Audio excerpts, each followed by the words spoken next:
So should we explain that this was going to be a surprise guest? Yeah. And do you want to say what happened? Because I'm still not entirely sure. Well, I just went onto our spreadsheet where all the potential guests are put. So I just wanted to see, oh, right, yeah, so we need to get in contact with them or... And then so this was going to be a surprise guest, so you wouldn't know who it was. You went onto a document that I guess we assumed you'd never look at. Never look at. You've never looked at it before. And then you saw what? For like 6 months. Amazing. Fucking amazing. And then I saw in bold the name of the surprise guest. When you said you knew who it was, I didn't believe you. Oh, right. But then you said a fake one, didn't you? You said Katie Price. Oh, I thought you said Caprice. No, I said Kay Price. Oh, I thought that was Caprice. And then I was like, oh, he doesn't know. I thought you were mucking around. And then you said Jordan. Well, she's Katie Price, isn't she? Yes, yeah, I know that. But because you said Kay Price, I thought you meant Price. And I thought, oh, you're guessing. And then you guessed. And I was like, oh, he does know. And then tried to carry it on.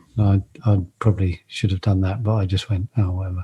Well, I just knew because I said to Naomi, it's Katie Price. And then what she went, it might not be. I was like, well, it might not be.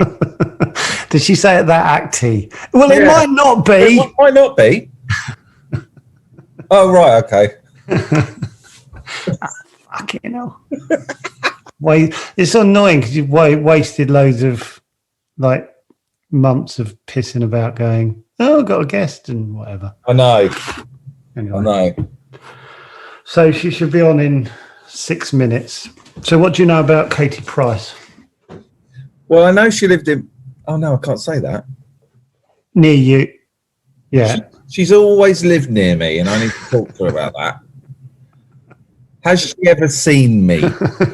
Have you ever seen her? Yeah. Have you? Me and Naomi saw her in Brighton. And, yeah. What else do you know? She lives near you or lived near you. There's a theme with you, people living near you. That's sort of what you're interested in. Well, it makes me go, oh, right, they're real. Yeah, I know what you mean. You go, oh, blimey, that's... They share my air. We must continue this kind of chat. I remember seeing Greg Rosetsky on Three Bridges train station in Crawley. And I've seen him in IKEA in Burley. We should get him on. You know what? It's a really good filtering system. It has to be someone you've seen out and about. I remember going, oh, right, your life's just breathing in the air of Three Bridges station. I always think that. I go, look how mundane. I remember seeing, what's that, Alan Partridge's assistant in, I saw her on the train station. She had loads of luggage. For some reason, I went, oh, fucking hell, she's got to get all that luggage home. Well, you could say the same for Katie Price. Oh, right, she's just going to go on Zoom and talk to the chatter.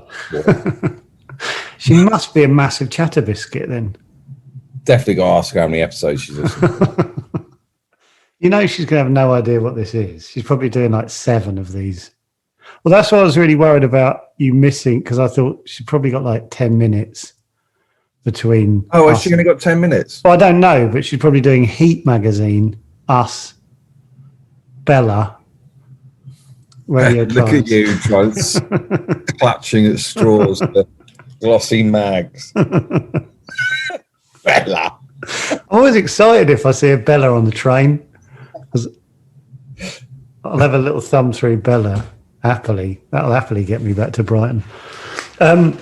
So we know she lives near you. We know her. Well, she's always been there or thereabouts. I really want to talk about that. I'm really hoping this is a short interview now. Once she's uncomfortable talking about where she lives. Oh, is that bad? Well, it is what it is now. We've got nothing else. I'm trying to think if I went on a pod and someone said, oh, I live near you and you've always lived near me. Have I? Oh, right. What's your point? Yeah, what is your point? What's your point? Well, I don't know. And if they said, "Oh, you breathe the same air as me," I'd hate it. yeah, it's fucking grim. That's what I was about to talk about. We need to do some digging.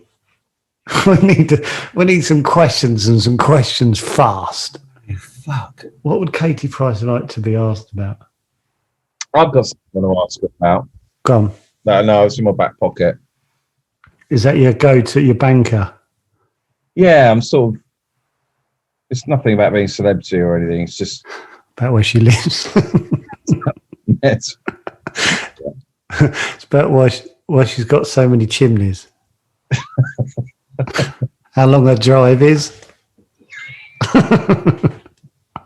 How many fireplaces do you have in your house, Katie Price? This is going to be fucking disastrous. No. It is. Oh dear, a clashing of worlds. Okay, what else can we ask her? Does she do a podcast? Fucking hell, I should know that. Do a mashup. Katie Price podcast. Love that she's come on here. It's great. She was in conversation with John Bishop. She's done that. Oh, really? Hold on, she's done. Oh no, Oh, sorry. I think she's done Rob Beckett's and Shag Married Annoyed. Has she? I think so. Oh, that feels like that's put pressure on me now, or us. Why not me? Why no pressure on me? do you feel like because it's yours? Well, it's not your surprise guest because it's not a surprise anymore. No. Oh, here we go. Oh, Sophia. Fucking hold on. Wankers. Nice to see you too. Right, I'm telling you now, if my wife was here, no, I'm going to be really rude then.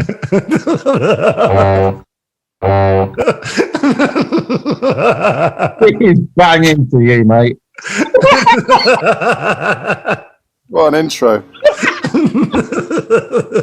Sorry, James. I can't believe this. Hello, chaps. Nice to see you. Hello, James. Thanks for doing this. Pleasure, Joe. Who were you expecting, David? Jesus Christ. Sorry. She's got quite a lot on at the moment, which makes a change. I was talking to her missus and she was going, why would David think she's coming? She's in the middle of loads of stuff and she's slipped in 25 minutes to chat to us. So you're both very busy, so thank you for having me. And congratulations on the new film, David. Oh, yeah. Oh, James.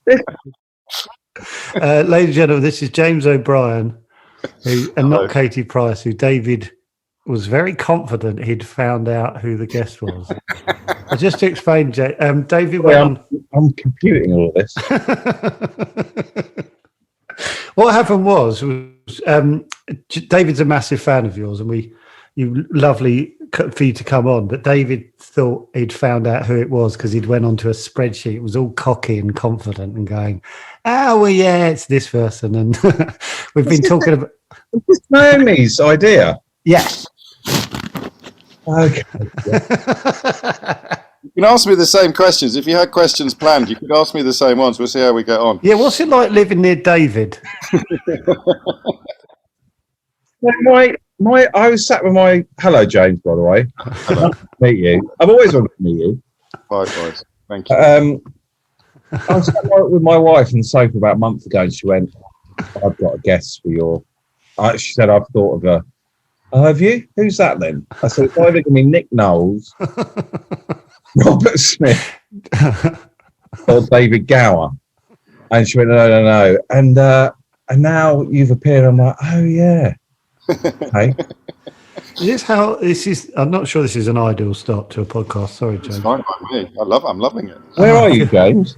I'm at home. I'm in the garden. Actually. Oh, I did think you were in a pub garden for a minute. Not a pub. Oh, shame. I just got back from work. Busy week. Yeah, thanks for taking time with everything that's going on. I'm sure you're snowed under, aren't you? No, I've just broken up for the summer. Well, 2 weeks off starting now. So this this is a lovely way of easing myself into the vacation period. Easing yourself out of work. Exactly that. You know what, James? My first question to you would be, where did you get your brain from? I said, well, how do you answer that? I mean, yeah, that's why David hasn't got the same brain as you, because his question doesn't make any sense. You retain so much information. Yeah, but that's just memory. That's not necessarily intelligence, is it? That's just. I'm not having that. Well, it might be there. It might be intelligence as well. I'm not being like falsely modest or anything, but a lot of it is memory, and that's growing up in a journalist house. I think my dad was a journalist, and we always had the news on. I've always had the papers in front of me, and I just file it all away. If you read something 10 times and you remember it, it's a lot less impressive than if you've only read it once. Yeah. So I do that, I guess. I've just always. You're obviously incredibly passionate about what you do in politics, and has that always been there? Has that been because of your dad? No. I found news really boring. When I wanted to be a newspaper journalist, but only because my dad was. Looking back, it was like if Dad had been a lorry driver, I think I probably would have wanted to be a lorry driver. Quite seriously, I just wanted to be my dad. And it wasn't. It didn't happen. I got onto Fleet Street via selling suits. I sold a suit to John Major, and then a white suit to John Major. You're a hell of a salesman, to be fair. They sent us to Downing Street. All the normal tailors were off sick because there was a flu epidemic, and they sent a couple of the kind of students to Downing Street. And I wasn't a student anymore. I'd carried on doing my student job because I couldn't get arrested in journalism. And they sent us to Downing Street, and he bought a white suit, which obviously at the time his spitting image puppet was still in the news. So I sold that story to the Daily Express, and then got in a couple of shifts on the gossip column. And I was a showbiz journalist. I wasn't. Yeah. Didn't do any politics at all until I got to really. Just because I'm good at talking, I suppose. I started doing a lot of TV work and like paper reviews and boring stuff like that. And then Channel 5 gave us a little gig on a daytime show, and that went quite well. And I started getting quite politically engaged because I needed to know what I was talking about. But I was never passionate. It started with a firefighters dispute, bizarrely, and all my old mates on Fleet Street, who were proper friends, people whose homes I'd been to, they were writing horrible articles about firefighters. They were writing stuff because they were taking industrial action. Yeah. And it was like they all live in Ibiza, and they've all got 7 jobs, and and I just thought, I know you. And I was really shocked. I didn't realise that was part of the British media establishment. How was your relationship after that? Kind of a lot of them drifted apart. I mean, I'd left newspapers anyway, but you'd only really meet them after a while when you'd been booked to do the same media appearances. And I stopped doing them after my dad, when he was still alive. I phoned them up and I said, I'm going to Belfast on Sunday to debate cannabis with Peter Hitchens. And I was really pleased because telly's telly, right? You think telly's telly. And my dad just said, why? And I didn't have an answer, so I kind of stopped doing that kind of thing then. And then you drift apart. If someone's writing articles about how junior doctors are awful, and this is the columnist. I'm still mates with news journalists. You can still be friends with people on the news pages, but I couldn't really stay friends with people that were writing the stuff about single mothers and unemployed people and refugees and the EU latterly. So. No, it wasn't a particular cull, but it just a drifting apart, a gentle drifting apart. Yeah. I listen to your show to gain my opinions. You could literally say anything and I go, yeah. I do. That's quite a responsibility. I shall be more careful in future.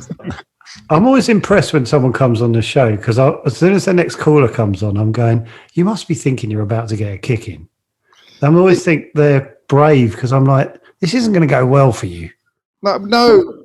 Yeah, I mean, obviously we only let people on who sound really confident. If someone rings in who sounds a bit fragile, right, or even, in the olden days, not so much now, people would ring in who were just excited to be on the radio. One of the first rules I brought in was that if they're ringing every day, every hour of every day, they're just desperate to get on the radio, so we can live without them. Yeah. Yeah, great rule. But lately, I mean, the they don't really ring me so much anymore. Since the reality of Brexit has begun to dawn, I struggle to get the calls from the people that kind of, pushed me into the into public, if you like, because it was a quiet little show until 2015, 2016. No one had noticed it, to be honest. Is that what launched? That's what took it to the next level, Jim? I think so. I did an interview with Farage. Oh, I remember that one. Was that about his neighbours? Yeah, when he was giving it all that about people talking foreign on trains, and I pointed out that his children speak foreign at home to their German mum, and that went a bit bonkers. That got me on Newsnight as a presenter. And Why? He's obviously a bright man. Yeah. Why couldn't he see what he was saying was ludicrous? I don't get it. Because people don't ever pick him up. They still don't. I find it. But when really, you picked him up, why didn't he say, "Do you know what? You're spot on there"? Because he honestly thinks that people speaking Romanian are genetically inferior to people speaking German. Now, there's a familiar thought. I don't know who else who has strong views on the genetic superiority of German, but I'm sure it'll come to me at some point this afternoon. When you get a proper Wally on, is it exciting or, oh God, here we go? I've changed a bit in recent years. I had quite a lot of therapy a few years ago for a variety of reasons, and I don't relish the destruction like I used to. I can still do it when I have to, and I enjoy it when they really, really deserve it. But I'm very much of the view that most people have been boxed into these positions. Yeah. Even something as normal as reading the Daily Mail every day. My mum always says, well, they only get it for the puzzles on Saturday, and then they end up thinking that Diana is the Antichrist. Good puzzles. Must be good puzzles. Yeah, they are cracking puzzles. And the TV guide. It's got a very good TV guide as well. Yeah. That's the gateway drug. So, no, unless they're really vicious, I don't enjoy it as much as I used to. I like the leading out. The kind of getting them to a position where you can sometimes hear them realise that political correctness generally just means politeness, and that's not therefore a very bad thing. I'd rather they went away going, blimey, crikey, rather than going, ow, ow. There's always a nice moment when they go quiet. Yes, I love those moments. It always makes me laugh, where you basically, they've sort of, with your help, snookered themselves. Well, that's the trick, isn't it? Is that you as a listener realise that they've done it to themselves. You reminded me of Tommy Boyd in the early days. Yeah, he was a don, wasn't he? You had the similar kind of. It's being nimble and more agile and sort of more open, where people come on with such a fixed view. Yes. And you're obviously open to discussion, and some people aren't open to discussion. Do you know what I mean? They're just going to say their thing. And that's it. And they don't expect, and this takes you back to Farage actually, they don't expect to have to explain themselves. And quite often on speech radio, and I didn't get to really listen to Tommy Boyd in his heyday, but... Oh, didn't you? No, I was not into speech. I'll tell you who I really liked. I liked a bloke called Gordon Astley, who was on Beacon Radio in Wolverhampton, and he was like a magazine-y type show, very light-hearted, very funny, great broadcaster. He had the best jingle I've ever heard in my life, which was Gordon drives away your boredom. If you wake up feeling ghastly, tune into Gordon Astley. And he sent it. He heard me talking about him on the radio the other day. He's been in America for years, but he's back in Britain now, and he sent me the little clip. He sent me. I've got it. I could listen to it to my heart's content. So no, I didn't have that in my past. It was quite a newsy home growing up, so we'd have Radio 4 on all the time. But no, I don't like battering people anymore. It's not fun. No. Sometimes when they put your little nuggets of like the videos be a monologue for like 3 minutes, okay, you couldn't write that if you were given like half a day. But when you're on stage, I bet some of the best stuff that happens isn't stuff that you planned in advance. Yeah, is it? No, it doesn't go on for 3.5 minutes. Well, some of them, the one today went on for 14 minutes actually, but I had quite a lot to get off my chest, I've got to be honest. I don't know. Listen, some people are good at free kicks. I can just open my mouth. I'd love to be good at free kicks. I'd rather be good at it. A younger man. I've got kids to feed now, so I'll take this skill rather than free kicks. But it's just I've always been able to do that, and it used to be annoying. I used to do it in class, and everyone would start throwing pencils at me and tell me to shut up. So it's swings and I found a niche. When you go into work, have you always got a plan? No. No. No. We're like that. We're like that with this, James. We're sort of Yeah, but we're shitting ourselves. and we come unstuck regularly. But that's the jeopardy, isn't it? That's what people want. They want no. I mean, listen. It's a switchboard and a microphone, so I'm always going to be fine. And because I can do what we've just discussed, even if the phones don't ring, which doesn't happen anymore. Although it did happen on Monday for the first time in bloody years. Okay, the phones didn't ring for 20 minutes, so I'm always comfortable at that point. Yeah. The first time I did it, my first ever show, years ago now, like 20. That I took over from a bloke who hadn't been doing phone-in. Who was that? Mike Allen on LBC. Quite a big name, quite a big broadcaster. But his last show on LBC, Sunday nights, 10 p.m, no phone-in. And you take over that slot after a Christmas break when the station was relaunching. And listeners are creatures of habit. So they just didn't ring. It wasn't a phone-in show. And I'm giving out the number like it's going out of fashion. I get to 10:15, 10:30... 10:45. I've done, I haven't had a single call. There's been one wrong number which flashes up on the screen, and I'm like, put it through. There's someone trying to order a curry or something. And then at 11:15, they put through someone, and it's my wife who is pretending. Yeah, because she's at home listening, thinking, Christ, this can't be normal. This can't be right. So she comes on and makes some points about Princess Diana. And my best mate, who's an actor, he is hearing this and realising what's going on. So he then rings in as well. But for some reason, he decides to adopt a Northern Irish accent in case anybody worked out it was him. And 2 minutes into the call, he just forgets completely about the Northern Irish accent. So we don't clip it up back then like we do now. But I'd love to have kept the audio of that. And then once the seal was broken, then people started ringing in. But yeah, that little frisson of fear is still always there. It keeps you honest, I think. Yeah. Are there any broadcasters that you sort of look up to or you admire? Who do you like?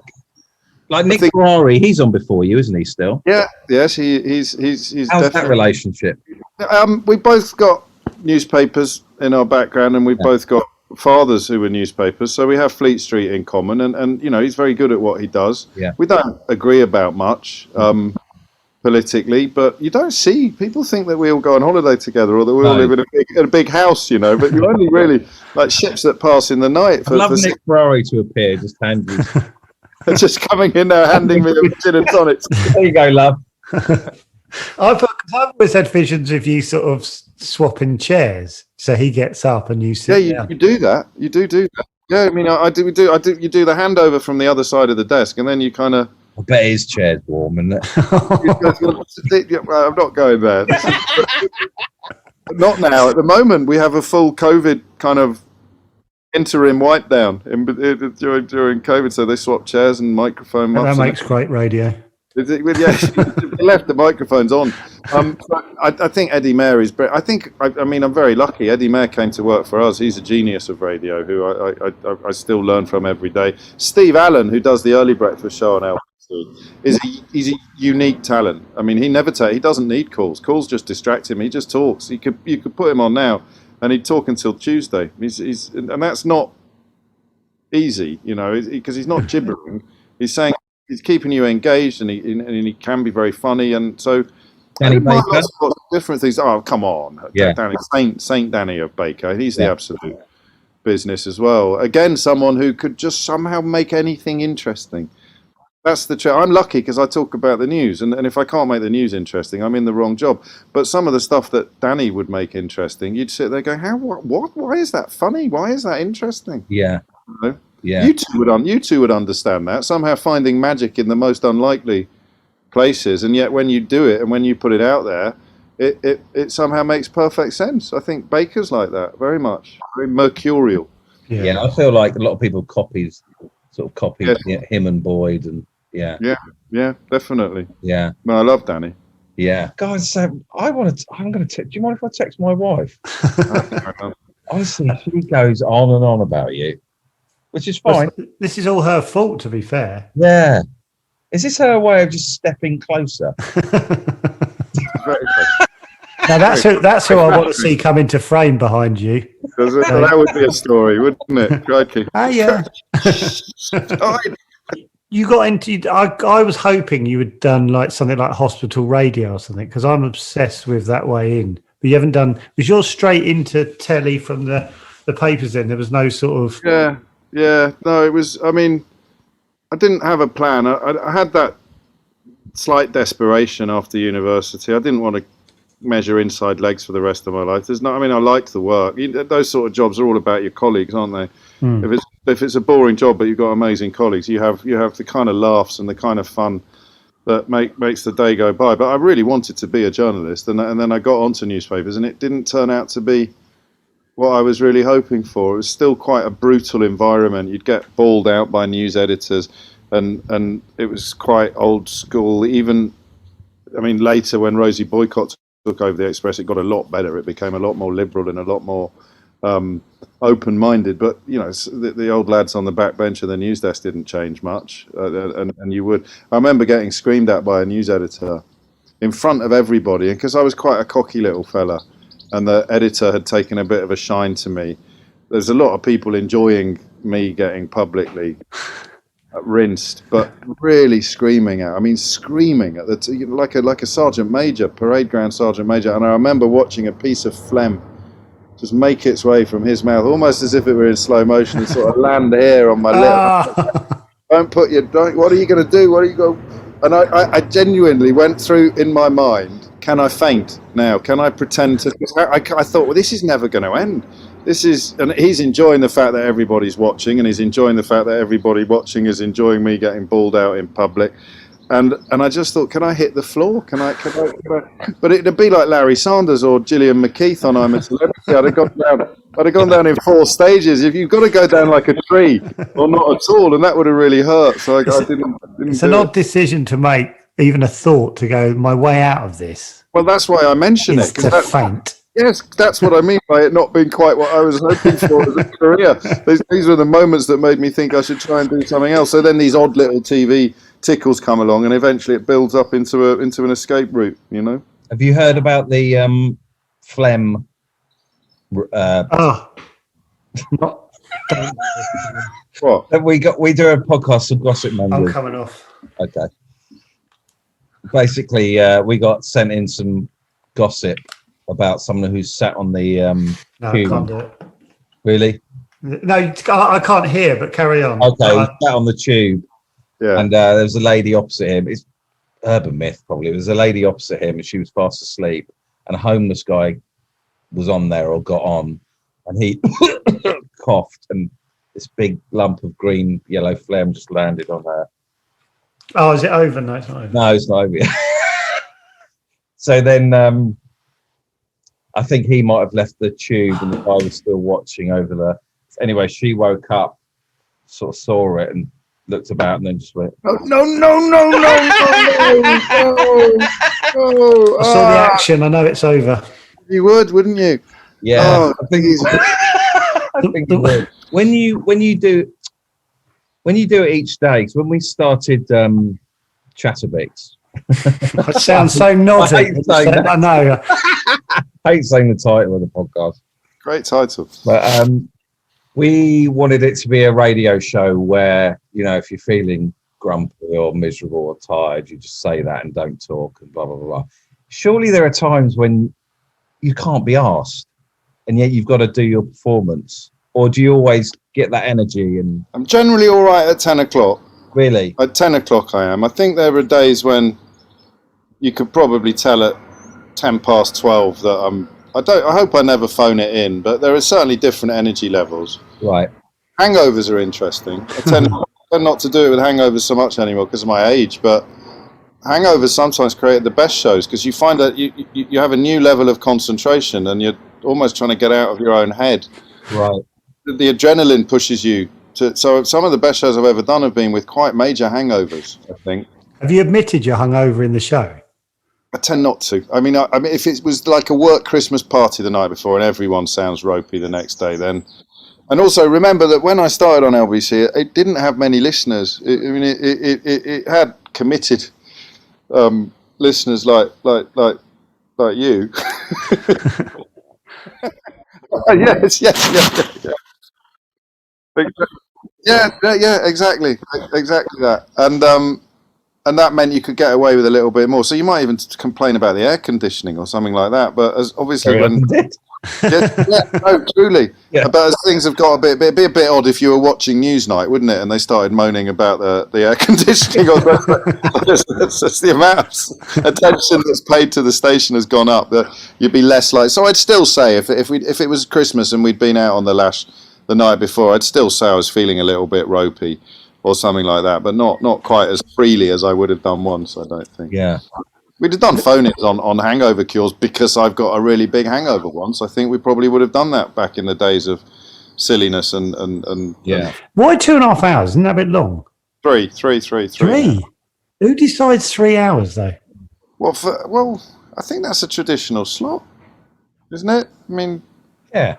I did 2 hours for a while. Oh, And- so long. Don't you get a bit loosey goosey in the third hour if you play around? I can do, yeah. I mean, I used to do every hour. I'd have something silly in the third hour, but The then mystery hour, isn't it? yeah, mystery hour still happens. That's lovely. I've got a board game now. Have I got an actual? It's in the shops. It's in John Lewis. You can buy it in Amazon. mysteryhour.co.uk. It's a really, really good game. It's it's a company that just someone listened in. I forgot. I'm so tired after this week on air that I've forgotten Could you the name. up your game a bit because you're on our I'm not. I'm just. It's memory tired. I'm just going to forget. Joe, have you heard Mystery Hour? I'm just on the board game. I'm just buying the board game if I'm Got it there. Yeah. So you shouldn't buy it. I'll sort you 20 out. quid? No, it's 19.99. Go to mysteryhour.co.uk. All right, okay. mysteryhour.co.uk. I was going to go Amazon, but all right. Or ring in a couple of weeks, and the best contribution wins a free game. Well, I'm not going to get that, am I? Cross marketing, it's incredible. I've got nothing to say. But also, I used to do stupid stuff. Like I used to do something called what was it bloody called? People would treasure hunt, and people would ring in and say, "I'm looking for this." And then someone else would ring in and say, "I found it." So it might be like, "I need a remote control for a Panasonic." Great idea. Right.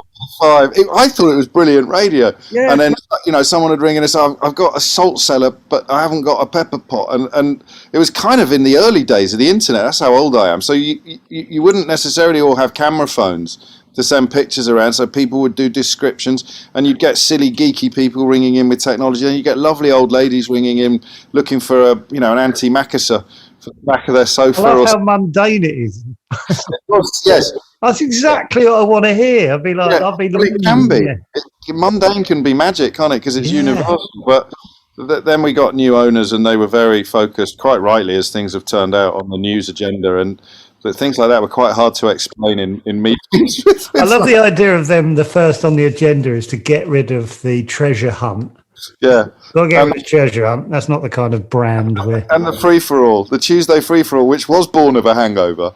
And that involved people ringing in and telling me what they wanted to talk about. And I just picked... And I didn't have to do anything. I could literally just sit there and go, yeah, that's good, yeah.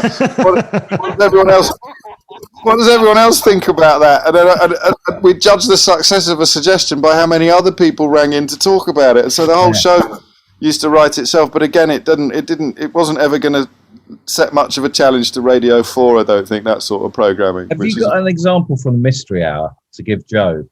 Have you heard it, Joe? It's really good. No. So, I mean, it's all sorts, isn't it? So someone might, oh no, I'm not going to be able to think of anything now. My memory shot to pieces. So it's anything at all. You can ring in and ask, my kids do this every Thursday. I come home and they say, what was on Mystery? I can't remember what I did on the show this morning. There's samples on the website. Go to the website. There'll be sample questions. They're great. Sample questions and answers. But the jeopardy of it, the comedy of it, is the people getting wrong answers. And here's a brilliant one. So someone rang in, right, and he said, "Why don't islands float away?" Fuck off. Absolutely fuck off. It gets better. It gets better. It gets better. No. It gets better. It gets better. So I said to him, because this is where I get so much freedom. I said to him, imagine you're in the bath, right? And he goes, yeah. And I say, it's a bubble bath. And he goes, okay. And I said, okay, now your knee is poking above the bubbles. And he goes, yeah, right. And I said, why doesn't your knee float away? And he went, oh, no, how embarrassing. This is awful. And I said, what do you do for a living, if you don't mind me asking? And he said, I'm a doctor. No. Fucking hell. Struck off. And he stopped me in the street about 6 months later. I was buying some trainers in Hammersmith, and he came up to me. And you can tell sometimes when people, shall I say hello or not? Or, and he comes over and goes, look, I've got to say hello because I'm the bloke who rang in and asked my eyelids float away. He's working as a GP round the corner. But that's a really good example of why it can be brilliant. But then you get quite serious questions that have quite serious answers. But a lot of it is fun. That's probably one of the. I heard a friend sent me a clip from a radio show, which was like a joke. It just reminded me of when, they just wanted to give a prize away. So whoever came through. Yeah. Wins, but they have a silly question for you just to answer. Yeah. And the silly question was, he goes, he's in Australia, he goes, spell ACDC. And this bloke went, ADCD. And he went, no, just spell ACDC. ADCD. No. And then it started off light-hearted. The DJ was like going, oh, no. Just by the end, he goes, no, listen to me. Spell ACDC. ADCD, mate. I want to give you the prize. I do. I can't give it. Yeah. Fucking amazing. Ian Lee did that. Ian Lee used to ring those quiz shows. I love Ian Lee. He's back on the radio now, thank God, this week. Yeah. He's on Zach FM in Cambridgeshire doing the breakfast show. But he's a genius. He's very much of the tradition of Tommy and people like that, but with his own unique. So he started ringing the really expensive 0898 quiz shows in the middle of the night when you ring in and in the studio. And he used to give that. You can find it on YouTube. And he would answer Ghostbusters 2 to every question.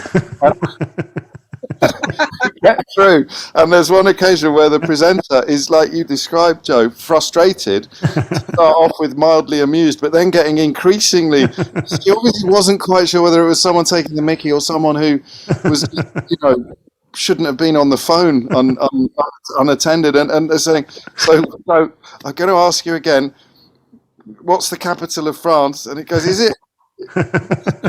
Everybody's waiting. Ghostbusters 2. Genius. You should look it up. It is absolutely brilliant. My favourite quiz one years ago, when again I used to do a really predictable, lazy quiz, and one of the questions was, how many kings of England have we called Henry? And this lovely old lady rings in, and we have a bit of banter, and I go, anyway, Lily, how many kings of England have been called Henry? She goes, well, she says, well, I know there's Henry VIII.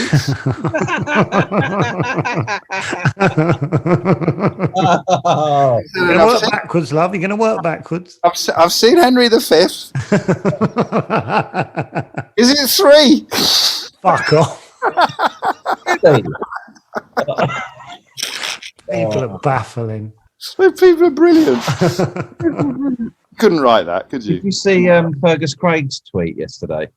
No. He said, just to let you know, your mum will text you that Boris has resigned at some point this afternoon. We get that at work. So you're working in a newsroom.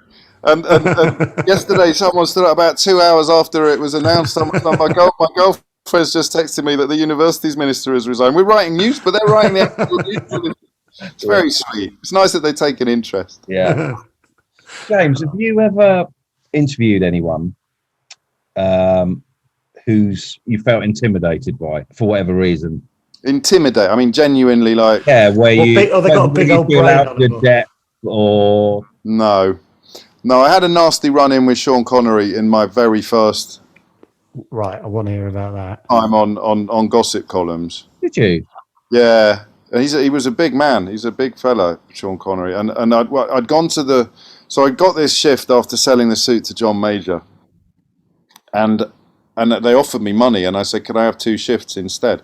So I went in on a Sunday to do a shift, and they send you to parties. That's how you get through the diaries onto onto bigger bits of the paper, and they sent me to the National Theatre for Dickie Attenborough's 70th or 80th birthday party, and everyone in the room was famous, and I bottled it completely. How old were you?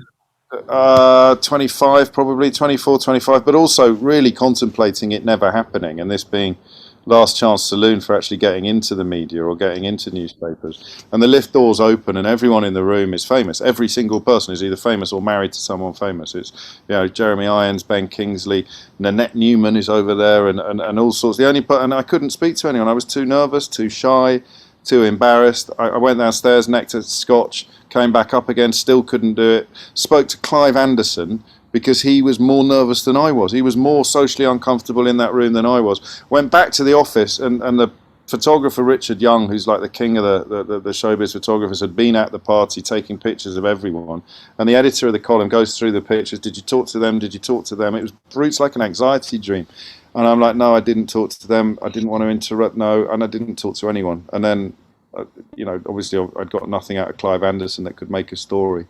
So the next night was my second shift of 2, and they gave me a couple of parties to go to, and I'm thinking I've done all right in the office because I can write a bit, so I'm not completely finished after this debacle at Dickie Attenborough's birthday party. Couldn't make it up. So it's at Alina's L'Etoile on Charlotte Street, which was a really swish, fashionable night spot. And they're having a reception for English Oscar winners, British Oscar winners. But it's a reception, so the press are invited. We're not like putting stuff through your letterbox or shouting through the garden gates. It's a press are invited, so most of the famous people turn up and they have a few words with us, and then you get later. The plan is everyone goes upstairs and socialises, and the gossip column, the diarists are allowed in, and a little whisper goes around that Sean Connery is coming, and everyone gets very excited because he's obviously by far the most newsworthy person in the room. And then he arrives, and he's quite horrible. He completely ignores all the journalists, which is okay. He doesn't like journalists, but it's a press reception, so there's a little bit of give and take.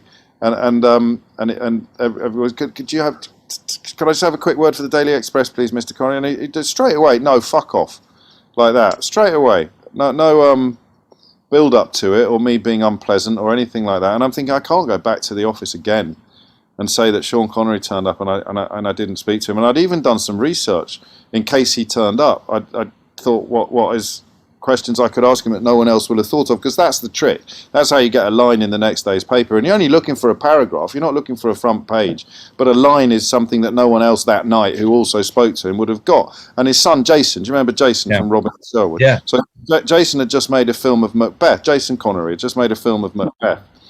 And I don't even know if it had been released in England yet or if it was art house. And so he's walking off up the corridor, and I call after him, have you had a chance to see Jason's Macbeth yet, Mr. Connery? And he doesn't even turn around. He goes, no, fuck off, and carries on walking. And I go, what's wrong, Mr. Connery? I don't know where this came from. What's wrong, Mr. Connery? Are you a bit jealous that you never got the chance to play the part yourself? And I'm sure the story has got better in the retelling over the years, but I remember like a deathly chill descending on this little press pack, and all the other journalists, the proper journalists who weren't back to selling suits the next morning, all sort of peel away from me. So I'm left standing there with my little notebook, and he comes back down the corridor. Did you read the situation at this point? Did you know what you'd said was? Yeah. He was already angry. The fact Sean Connery's turned around and he's walking towards him, giving it away. He was angry when he arrived. He was angry before I even spoke. He was angry before he knew I existed.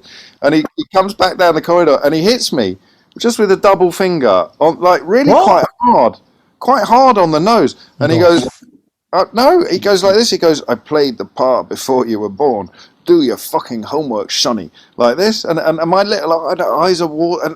But obviously I'm like, oh, hallelujah. I've got a story. I could take that back to the office and actually write about how Sean Connery made me cry.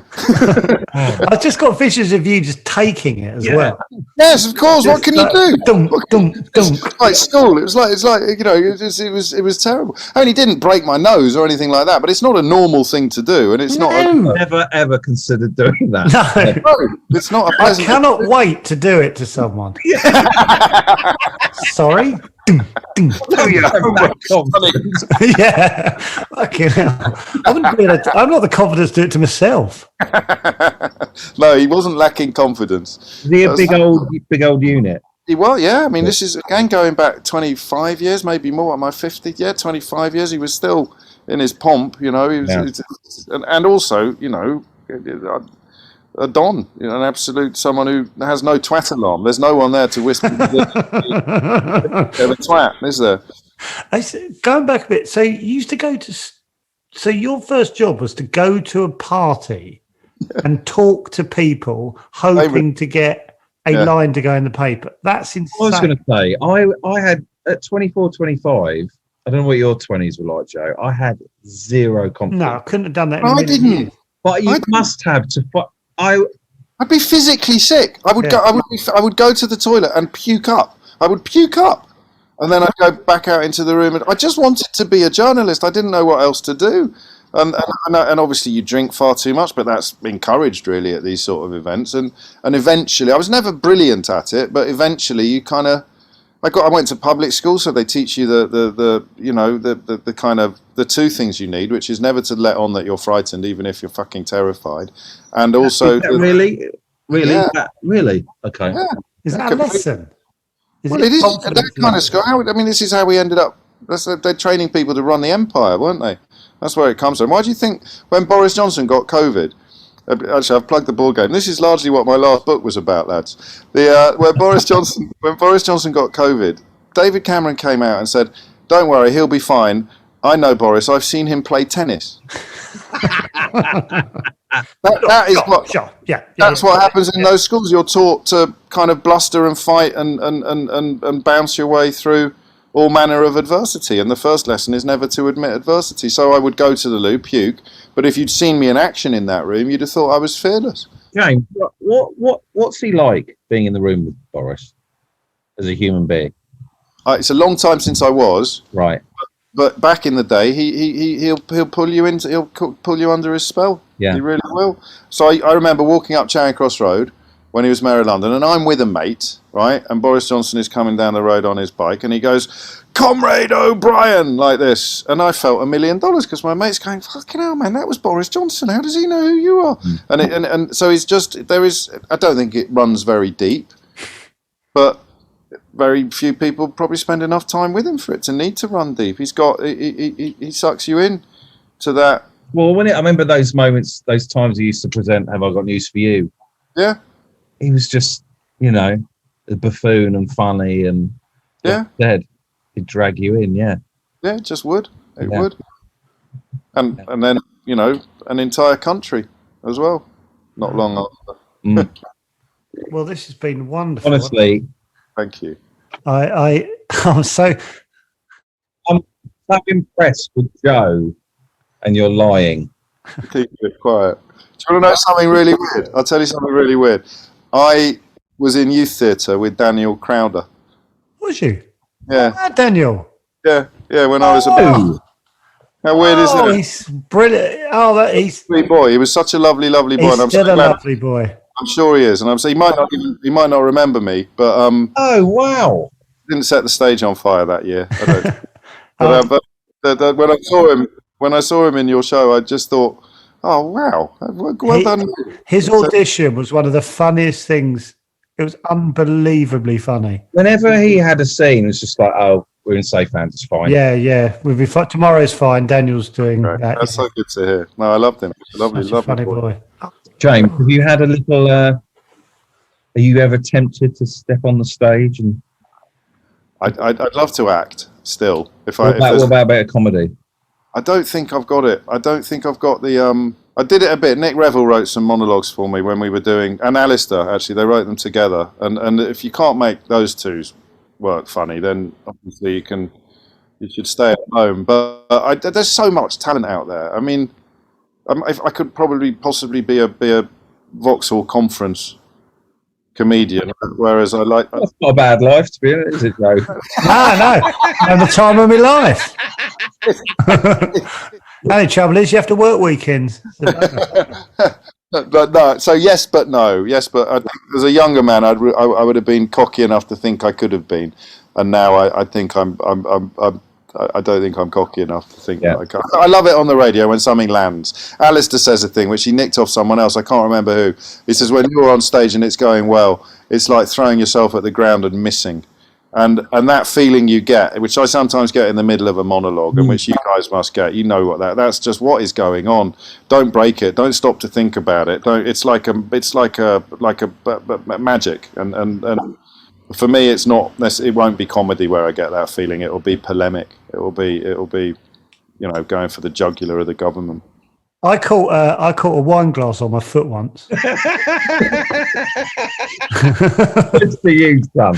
But the mad thing was, I caught it on my foot, and I called my brother in. I said, Rob, come and have a look at this.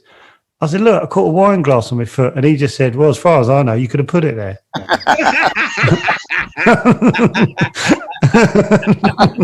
Yeah. And I was like, oh, all right. Don't worry about it. So basically, I'm saying I know what you mean. Yeah, it's exactly that. I'm going to use now. I'm going to use that. I'm going to tell we finish something, and you think that's going to go viral. I'll think to myself, I just caught another wine glass on my foot. But no one took it away from me. Exactly that, and it's all on tape. It's all on tape. Thank you so much, James. Thanks, James. Thank you. I'm absolutely baffled that you weren't Katie Price. I don't get it. Sorry, no, not at all. It's been an absolute joy. I think you might have trumped her, to be honest with you. I think you might have trumped her by the reaction. Look at his face. James, can you do one thing? Yeah. This would be amazing. Go on. Just say, hello, Naomi. Naomi. Yeah. Hi, Naomi. Have a lovely weekend. New ringtone. Look at if it's had that effect on you, David. What's he going to do to Naomi? Fantastic. David's blushed for 52 minutes. It's wonderful. Oh dear. Thank you, James. Thanks, James. Brilliant. It's a real pleasure. Yes, Thanks a million. See you in the flesh one day. I hope so. Brilliant. Take care. Bye-bye. Bye. Bye-bye. Cheers. Got ya.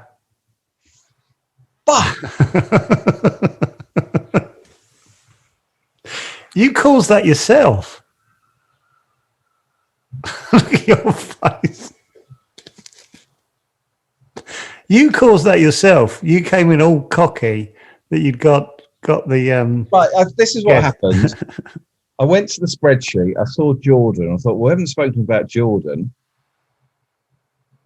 I immediately went to Naomi. I said, I know who it is. Who is it then? Well, I said to you, it's Katie, it's Jordan. Well, it might not be her. I was like, that's awful. So I was like, so she is a great actor, basically. It scares me how well humans act. Yeah. Do you know who Jordan is? Is our friend who's trying to get us other guests? So it's Jordan, and these are the potential guests she's trying to get us. It's not Jordan, it's Katie Price. I was so desperate to get you on before James came on because I wanted to talk about Katie Price.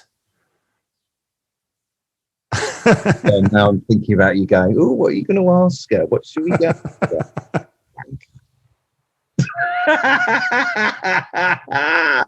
Fuck. That's a great guess. I told you. Well, it's Naomi's idea. It's a fucking great guess. It's good, isn't it? Yeah, because I've always listened to him. Yeah, I know. Oh, did you know that? Yeah. Yeah, and I've been texting Naomi was texting all the last few days going, David's adamant he knows, and we were saying he's Naomi's like going, I was thinking fucking hell, he's probably looking at questions to ask on the way up on the train. I was. I was Wikipediaing Katie Price at once. I was going to talk about horse riding. I'd love to talk to Katie Price. I'm not saying you don't, but it's just. Honestly, that man doesn't realise how much they copy his arguments everyday life. I see you mean. You go, I have an opinion on that now because I've just listened. I'm just going to regurgitate what you. I've started to do that with Alistair Campbell's podcast. I'm getting all my knowledge, and I'm fucking embarrassing the amount I'm regaling it back to people. I'm puffed up like a little peacock when I'm telling them. And I say things like I read that rather than what a penis. Oh dear. Got a nice big telly in your hotel room. That's not silly. That is though, there. Oh, That's not a telly. No, that's your door. That's not a telly. You happy though? You happy with our surprise guest? It's brilliant. Brilliant. Right, I've got to pull something out of the bag. Yeah. Okay. Great. Well played, everyone. Yeah, well done. Right, I'll speak to you in a bit. Yeah. Enjoy London. Yeah. You just got to turn this off and you'll just be on your Todd now, aren't you? Yeah, I've got to ring Naomi. It was really funny because every time I text Naomi, a couple of times I thought I'd text you by mistake, and I did on one of them. And I said something like, I'm over the moon. Yeah. Yeah. So she was laughing and sort of explaining what she had done. And I said over the moon, but I'd text you that by mistake. Yeah. Brilliant. Brilliant. Right. Okay. Cheers. Cheers. See you later, mate. All right. Bye.